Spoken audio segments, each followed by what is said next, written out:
Well, I haven't taken a video for a long time, so here's what they did since the last video. They laid a sod in the front yard, so you see all green.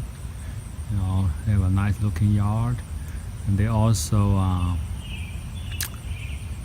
finished building the driveway, the concrete driveway. Not sure why they don't do a two-car driveway. I guess this is the apron. It must cost a lot of money to get a permit to expand the apron, so they did this trapezoid little driveway. I think it's weird.